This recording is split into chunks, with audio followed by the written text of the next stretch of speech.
Welcome. Okay. ఇప్పుడు ఆడదు తల మైగ్రేన్ హెడ్డాక్ వచ్చింది, ట్రావెలింగ్ చేసి వచ్చాను కదా అన్ని జర్నీలోని ఒకేసారి కొట్టేసింది. ఇది హిమాలయ పర్వతాల్లో దొరికే బంగారం అంటారండి. హిమాలయ వయాగ్రా చూడండి, బాగుంటుంది. Good morning from China. So China నుంచి మనం ఇప్పుడు టిబెట్ సాహసయాత్ర చేయబోతున్నాం. ఎన్నో లక్షలు ఖర్చు పెట్టి మీకు చైనా ఆక్రమించిన టిబెట్ని, దలైలామా గుడులని, తర్వాత మానస సరోవరాన్ని, తర్వాత ఎవరెస్ట్ శిఖరాన్ని, కైలాస పర్వతాన్ని, ఇంకా ఎన్నో అద్భుతాలని సాహసాలని మీకు చూపించబోతున్నాడు ఈ ప్రపంచ యాత్రికుడు. సో మిస్ చేయకండి, ఫస్ట్ ఒక లైక్ కొట్టండి, తర్వాత ఈ సాహసయాత్రను ఎంజాయ్ చేయండి. లోపలికి వెళ్ళాక ఇంకా చాలా విషయాలు చెప్పాలి. టిబెట్ యొక్క నాకు ఈ పర్మిట్ కూడా వచ్చింది, చాలా ఖర్చు పెట్టాను, అవన్నీ మీకు చెప్తాను. లెట్స్ గో సాహసయాత్ర. సో టికెట్ అయితే వచ్చేసింది.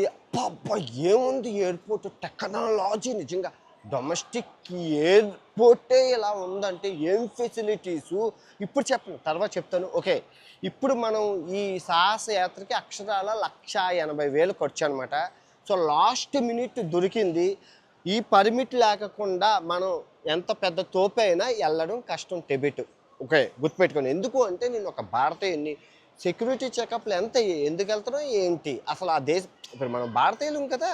సో టిబెట్ అనేది తెలిసిందే కదా, రాజకీయం పక్కన పెట్టండి. సో మీ అందరికీ తెలిసింది కాబట్టి సో చాలా ఇదనమాట. మనకి పర్మిట్ ఉండాలి. ఈ పర్మిట్కి కూడా మనం డబ్బులు ఖర్చు పెట్టాలి, వెయిటింగ్ చెయ్యాలి. సో లాస్ట్ చాలా ఈ సాహసయాత్ర.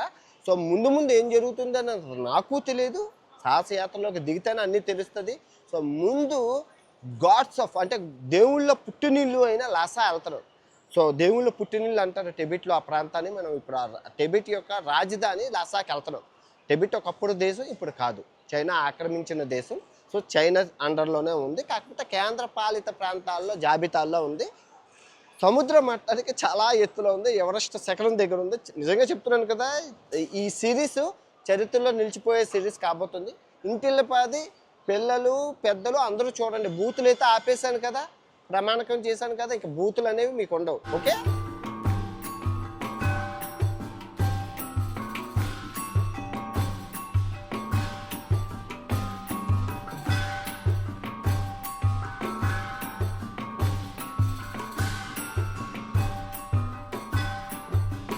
విండో సీటే వచ్చింది. ఎయిర్లైన్స్ పేరు లక్కీ.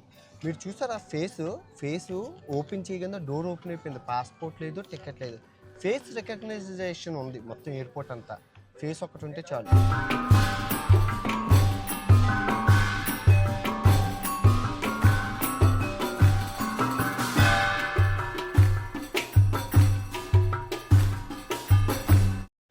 వెల్కమ్ టు టిబెట్, దేవతల పుణ్యభూమి. ఓకే, ఇక్కడ నుంచి ప్రకృతిని ఎంజాయ్ చేయండి. నిజంగా ఈ ఎయిర్పోర్ట్ ఎంత అభివృద్ధి చేశారు. నా టూర్ గైడ్ బయట ఉన్నారు, నా టూర్ ఏజెన్సీ ఆయన. సో ఆయన దగ్గరికి వెళ్ళి మనం మిగతా ప్రాసెస్ అంతా చేద్దాం. అది అన్వేషణ్ చిన్ని అంటే మనం వెళ్ళిపోవాలి, అదే agency. Welcome to no first time no snow palette, yeah Anvesh Chinni, నా tour agency. Thanks, thank you so much ma'am. So నేను ఒక్కనే కాదు, ఈ యాత్ర ఒక సాహస యాత్ర. ఎంతోమంది ఉన్నారు, ప్రతి ఒక్కరు 1,50,000 నుంచి 1,80,000 ఇచ్చుకొని గ్రూప్లో వచ్చారు. ఇది 10 రోజులు సాగుతుంది. సో అందరూ ఇక్కడ కలెక్ట్ అవుతారు అన్ని దేశాల నుంచి వచ్చి. సో ఇక్కడి నుంచి మమ్మల్ని అంతా ఒక ట్రూప్ కింద, ఒక గ్రూప్ కింద మమ్మల్ని పెడతారు. చూస్తారు కదా మీరే, రాబోయే రోజులన్నీ సాహసాలతో నిండి ఉంటుంది. ఓ welcome. Okay. You can make a note here. Not here?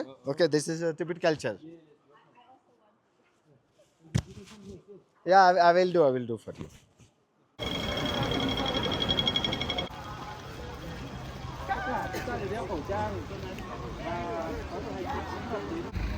So డబ్బు ఇచ్చాం కదా, మొత్తం సెటప్ అంతా ఉంటుంది ఆటోమేటిక్గా. ఎయిర్పోర్ట్ చూడండి ఎంత బాగుందో. Wow, Let's go.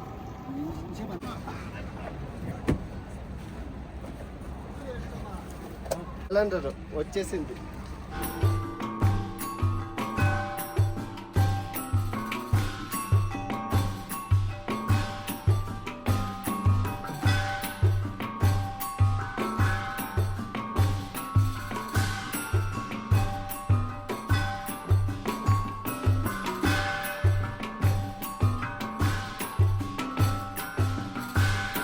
సో దిగిపోయాము, లగేజీ తీసుకెళ్ళిపోతున్నారు.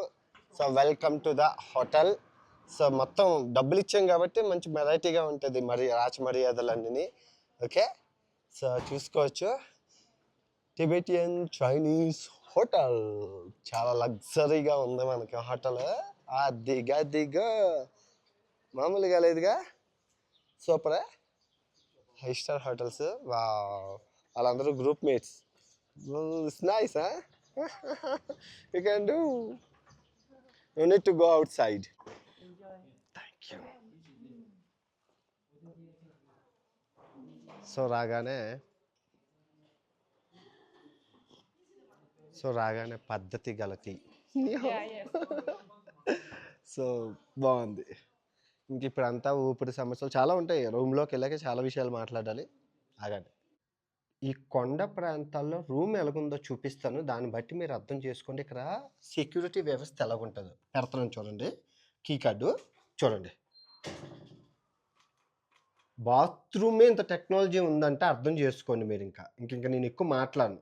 ఒక బాత్రూంలో ఇంత టెక్నాలజీ ఉంది సాదా హోటల్లోని. అది కూర్చో, అది ఇంకెక్కువ మాట్లాడకూడదు. బాత్రూమ్ అయిపోయింది, రూమ్ అయిపోయింది. ఇదంతా రూము. ఫుడ్ తెచ్చుకున్నాను. అది ఆక్సిజన్ సిలిండర్. డైరెక్ట్గా నువ్వు పైపులు పెట్టేసుకొని ఆక్సిజన్ తీసేసుకోవడమే. సిటీ వ్యూ ఉంది, చాలా బాగుంది. That's it. అసలు నేను ఈ టిబెట్ వచ్చింది అభివృద్ధి వద్దు అని. అభివృద్ధి ఎక్కువ అయిపోతే మన వాళ్ళు పిచ్చెక్కిపోతున్నారు. ప్రకృతి చూపిద్దని. ప్రకృతి పక్కన పెట్టు, దారి పొడుగునా మీరు చూశారు కదా అభివృద్ధి. అలా పూలు ఎవరైనా రోడ్ల మీద పెంచుతారా? డబ్బులు ఎంత ఖర్చు అవుతాయి? అసలు సెక్యూరిటీ కెమెరాలు ఏంటి, వాళ్ళు చెప్పిన ఇన్స్ట్రక్షన్స్ ఏం చెప్పారో అనేది ఇంకా చాలా చెప్తాను. అస్సలు మతిపోయే ట్విస్ట్, కరెంట్ షాక్ ట్విస్ట్. అసలు ఆ కెమెరా రోడ్డుకి ఇటు 10 కెమెరాలు, అటు 10 కెమెరాలు. అది జిగ్జాగ్. ఒకటి ఇటు, ఒకటి అటు, ఒకటి ఇటు, ఒకటి ఇటు, ఇటు ఒకటి ఇటు. ఫ్రంట్ కెమెరా, బ్యాక్ కెమెరా, ఇన్ని కెమెరాలు. అసలు అభివృద్ధిని వద్దని వచ్చిన వారిని ఇక్కడ కూడా అభివృద్ధి. అసలు చైనా అసలు అభివృద్ధి చెయ్యని ప్రాంతం ఏది నాకు తెలియగలుగుతున్నాను. అసలు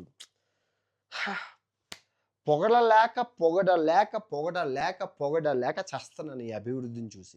ఏమైందని విషయం అనుకుంటున్నారా? అన్నం తిన్నాను, దుప్పటి వేసుకొని పడుకున్నాను. మధ్యాహ్నం అయింది కదా అనేసి పడుకుని ఊపిరాడదు. తల మైగ్రేన్ హెడ్డాక్ వచ్చింది. ట్రావెలింగ్ చేసి వచ్చాను కదా, అన్ని జర్నీలోని ఒకేసారి కొట్టేసింది. అమ్మో ఏమైందో చూసి వెంటనే ఈ పల్స్ ఉంటుంది కదా, ఇది పెట్టుకొని చూశాను. ఇది ఆక్సిజన్ మిషను రూమ్లో ఇచ్చారు. ఈ రూమ్ బుక్ చేసుకునేటప్పుడు బ్రేక్ఫాస్టును ఆక్సిజను అని అన్నారు. ఆక్సిజన్ ఎందుకంటే నేను ఎన్నో ప్రపంచ యాత్రలు చేశాను. కిలిమంజారో కొండ ఎక్కాను, అంటార్టికా వెళ్ళాను, ఆర్కిటిక్ వెళ్ళాను, పెద్ద కొండలు ఎక్కాను. నాకేం అవ్వదంటే, బాబు నాయన Tibet roof of the world, నువ్వు ఉంటున్న ప్రదేశం 17,000 అడుగుల ఎత్తులో ఉంటుంది. సో నీకు ఆక్సిజన్ అవసరం, లేకపోతే నీ ఇష్టం. తర్వాత ఎన్నో మంది ప్రాణాలు పోతాయి, తర్వాత నీకు అర్థం అవ్వదు. ఎవరెస్ట్కి దగ్గరలో ఉన్నావు అన్నారు. ఓకేలా అనుకున్నాను. ఇప్పుడు అర్థమైంది దాని విలువ. అంటే మొదటి రోజు కాబట్టి అలాగే ఉంటుంది, తర్వాత నాకు అలవాటు అయిపోతుంది. పెట్టుకున్నాను. ఇది పెట్టుకొని చూడగానే 82 ఉంది, 82, 84 ఉంది. వెంటనే మనకు తెలియదు చైనీస్ భాషలో ఉంది. అండ్ 106 ఉంది, 118 ఉంది. గొండె ఎక్కువ కొట్టుకుంటుంది. 118, అప్పుడు 82. వెంటనే ఏఐకి ఫోటో తీసి మనకి అర్థం అవుతుంది కదా, ఏఐకి తీసి అడిగాను. ఏఐ ఏం చెప్పిందంటే, నాయన 84 అంటే మినిమమ్ 95 నుంచి 100 ఉండాలి.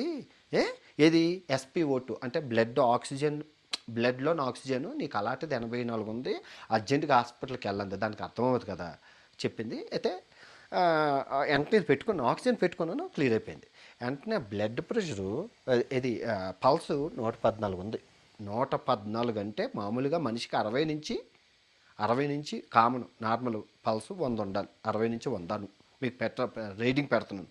అలాంటిది నాకు 118 అంటే ఎక్కువ గుండు కొట్టేసుకుంటుంది, చాలా వేగంగా కొట్టుకుంటుంది గాలి అందక.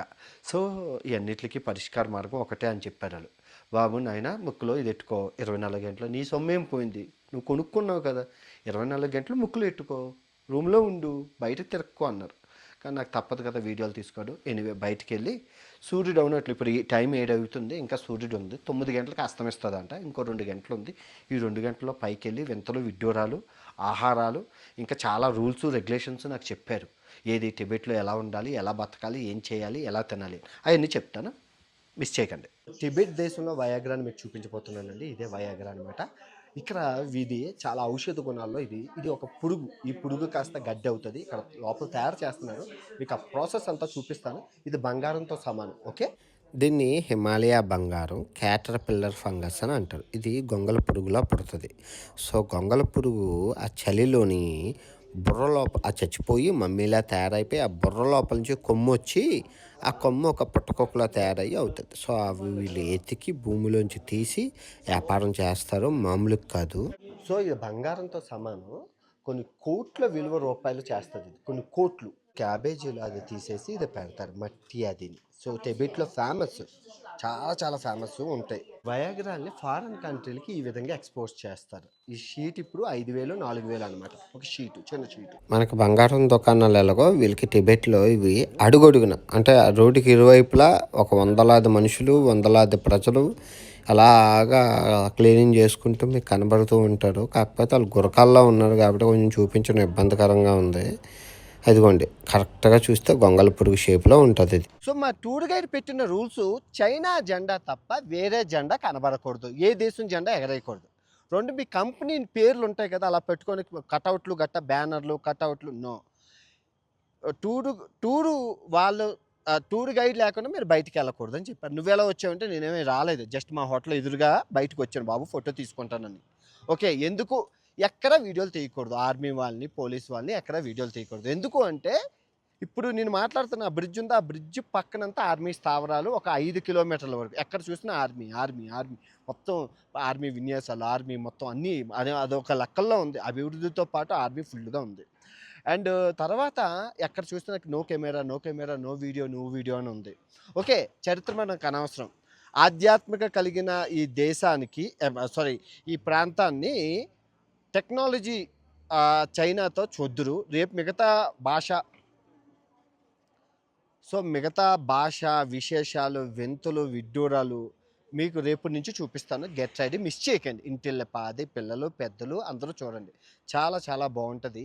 ఈ టిబెట్ ఆధ్యాత్మికమైన అసలు నిజంగా కర్మభూమి పుణ్యభూమి. ఇది ఎవరెస్ట్ శిఖరాలు కైలాస పర్వతాలకి ఎత్తులో ఉన్నాము, 17,000 ఎత్తులో. ఓకే, చాలా బాగుంటుంది. చాలా ఖర్చు పెట్టాను, చాలా సాహసాలు అబ్బో రకరకాలుగా ఉన్నాయి. మర్చిపోకండి. ఇంటిళ్ళ పద అందరూ చూస్తారని కోరుకుంటూ సెలవు తీసుకున్నా. ఇట్లా మీ ప్రపంచ యాత్రికుడు టిబెట్ నుంచి.